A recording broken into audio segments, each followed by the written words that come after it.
दोस्तों नमस्कार। जिस गुजरात के 2002 कत्लेआम से नरेंद्र मोदी हिंदुत्व के पोस्टर बॉय बने और हिंदू मुस्लिम ध्रुवीकरण का एक नया दौर शुरू हुआ, क्या उसी गुजरात के मुसलमानों ने मोदी और भाजपा से मोहब्बत शुरू कर दी? ये सबसे बड़ी प्रश्न है। और दूसरा सवाल यह है कि क्या भाजपा मुसलमानों से नफरत के आधार पर खड़ी अपनी राजनीति से मुक्ति का मार्ग तलाश रही है? और अगर गुजरात में मुसलमानों ने मोदी के नाम पर भाजपा से तौबा कर दिया तो देश के बाकी हिस्सों में सांप्रदायिकता के खिलाफ खड़ी राजनीति का क्या होगा? चाहे वो कांग्रेस हो, चाहे वो समाजवादी पार्टी हो, राष्ट्रीय जनता दल हो, या तृणमूल कांग्रेस हो, एनसीपी हो, एसपी हो, या जेडीयू हो, यह सवाल इसलिए बहुत महत्वपूर्ण हो जाते हैं। मुसलमानों से खुली नफरत पर खड़ी हुई भारतीय जनता पार्टी के 82 मुस्लिम उम्मीदवार गुजरात में नगर पालिका चुनाव जीत गए हैं और 10% उम्मीदवार तो निर्विरोध जीत गए हैं। मतलब कांग्रेस तक ने उसका विरोध नहीं किया। कहा जा रहा है कि नतीजे के बाद भाजपा विधानसभा चुनाव में भी अल्पसंख्यक उम्मीदवारों को टिकट देने पर विचार कर सकती है। लेकिन अगर ऐसा हुआ तो मुसलमानों को सबक सिखाने पर टिकी उसकी हिंदुत्व की राजनीति के आधार पर क्या होगा? जो भी हो, लेकिन 18 साल से भाजपा जिस कोशिश में लगी हुई थी उसका अब असर दिखाई दे रहा है। 2007 के चुनाव के बाद से ही वह मुसलमानों तक पहुंच बनाने में जुटी थी, खासकर मुसलमानों के उस तबके तब जिसे पसमानदा कहते हैं, मतलब पिछड़ा समुदाय, जिन्हें मुसलमानों का हितैषी होने का दावा करने वाले दलों ने भी वाजिब भागीदारी नहीं दी। कि पिछले लोकसभा चुनाव में जो 2024 के लोकसभा चुनाव हुए, उस चुनाव में बीजेपी ने एक गुजरात में एक नारा उछाला, ना दूरी है ना खाई है, मोदी हमारा भाई है। इस नारे का असर भी हुआ कि CSDS लोक नीति ने तो दावा किया कि गुजरात में 29% मुसलमानों ने भाजपा को वोट किया। इसी के बाद बीजेपी ने मुसलमानों को जोड़ने की सोशल इंजीनियरिंग पर आक्रामक तरीके से काम शुरू किया। लोकसभा चुनाव के 1 साल के भीतर ही नगर पालिका चुनाव में बीजेपी ने अपने पारंपरिक छवि को तोड़ते हुए जमकर मुसलमानों को टिकट दिया।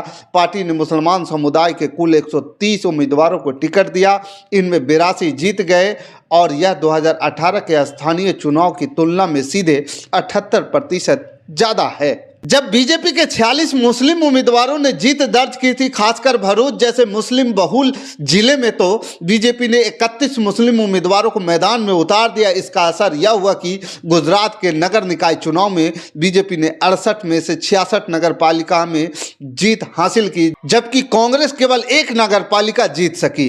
मुस्लिम बहुल नगर पालिका में भी कांग्रेस कुछ खास प्रदर्शन नहीं कर पाई। अब पिछले गुजरात विधानसभा चुनाव को भी देखें तो बीजेपी ने 19 मुस्लिम बहुल सीटों में से 17 पर जीत दर्ज की थी, जबकि कांग्रेस केवल 2 सीटों पर जीत सकी थी। यह कांग्रेस की रणनीति राजनीति के लिए खतरे की घंटी है, क्योंकि अगर गुजरात का मुसलमान भी ऐसे बीजेपी का अछूत मानने छोड़ रहा है तो फिर बाकी राज्यों के मुसलमानों को कांग्रेस से कैसे यकीन दिलाएगी, या समाजवादी पार्टी या BSP कैसे यह यकीन दिलाएगी कि उसे बीजेपी से खतरा है? इससे उत्साहित बीजेपी के अंदर इस बात की गंभीरता से मंथन शुरू हो गया है कि क्या विधानसभा चुनाव में भी मुस्लिम उम्मीदवारों को टिकट दिए जाए। अभी तक बीजेपी अगर जम्मू कश्मीर को छोड़ दे तो विधानसभा और लोकसभा दोनों में ही चुनाव में कमोबेश मुसलमान को टिकट ना देने की घोषित नीति पर चलती रही है।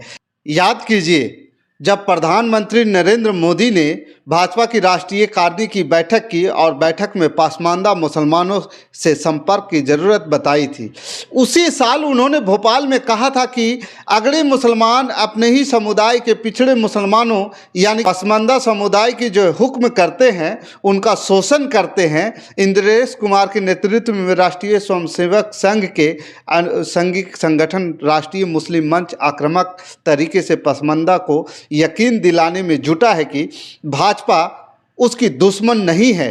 गौर कीजिए, नेशनल सैंपल सर्वे ऑर्गेनाइजेशन की रिपोर्ट कहती है कि मुसलमानों में 40% से ज़्यादा पसमानदा हैं।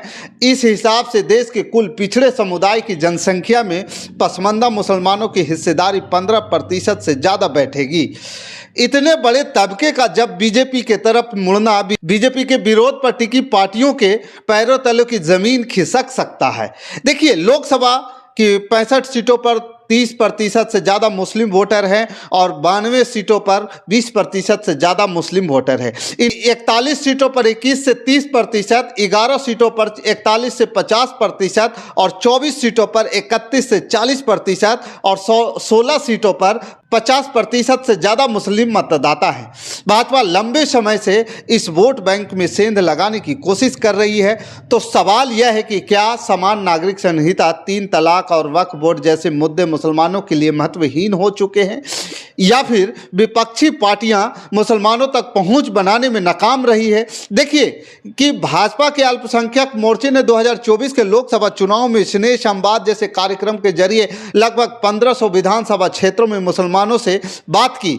आपको याद होगा कि बीजेपी ने सभी 543 लोकसभा क्षेत्रों में मुसलमानों को मोदी मित्र बनाने की पहल का लक्ष्य रखा गया था। हर सीट पर कम से कम 2000 मुसलमानों को मोदी मित्र बनाया जाए। इसके अलावा बूथ मैनेजमेंट में भी खासकर गुजरात में मुसलमानों की भागीदारी बढ़ाई गई और नारा उछाला गया, ना दूरी है ना खाई है, मोदी हमारा भाई है। Centre for the studies of developing society के रिपोर्ट के मुताबिक 2014 के चुनाव में लगभग 85% मुसलमानों ने भाजपा को वोट किया था। इसके 5 साल पहले 2009 में बीजेपी को केवल 3% मुसलमानों ने वोट किया था। 1998 में लोकसभा चुनाव में 5%, जबकि 99 में 3% मुसलमानों ने बीजेपी का समर्थन किया था। लेकिन जिस तरह से गुजरात के भाजपा ने मुसलमानों पर कुर्बानी दिखाई है, भाजपा पर मोहब्बत लुटाई है, उसके दूरगामी नतीजे हो सकते हैं। क्योंकि 2002 के गुजरात नरसंहार के बाद जिस तरह से राजनीति का पहिया घुमा, उसके बाद से माना जा रहा है कि मुस्लिम और मोदी के बीच 36 का आंकड़ा है। जहां भी मुसलमानों को भाजपा से जो भी लड़ता हुआ दिखाई दे, उसके साथ ही हो लिया। जैसे यूपी समाजवादी पार्टी और बीएसपी के साथ, बिहार के आरजेडी के साथ, बंगाल के तृणमूल कांग्रेस के साथ, तो कर्नाटक में जेडीएस के साथ, महाराष्ट्र में एनसीपी कांग्रेस के साथ। लेकिन गुजरात के स्थानीय निकाय चुनाव के नतीजे पुराने समीकरणों में सेंध लगाते हुए नजर आ रहा है। इस हकीकत को दरकिनार नहीं किया जा सकता है कि गुजरात की 68 नगर पालिकाओं में 210 निर्विरोध जीते हुए उम्मीदवारों में से 21 मुस्लिम उम्मीदवार बीजेपी से 10%। अगर बीजेपी ने मुसलमानों को टिकट देने के इस प्रयोग का विस्तार विधानसभा और लोकसभा चुनाव तक किया तो खासकर कांग्रेस को बड़ी राजनीतिक कीमत चुकानी पड़ सकती है। आपको याद दिला दें कि 2022 के गुजरात विधानसभा चुनाव में कांग्रेस अपने अब तक निचले स्तर पर 17 सीटों पर सिमट गई थी। इमरान खेड़ावाला कांग्रेस के इकलौते मुस्लिम विधायक हैं। देखना होगा कि कांग्रेस इस चुनौती का सामना कर पाती है या फिर बदलाव गुजरात की राजनीति में भाजपा को एक नया धरातल खड़ा कर देगा। बाकी इस खबर के प्रति आपका क्या विचार है, आप हमें कमेंट कर जरूर बताइएगा। हमारे साथ बने रहने के लिए धन्यवाद। जय हिंद, जय भारत।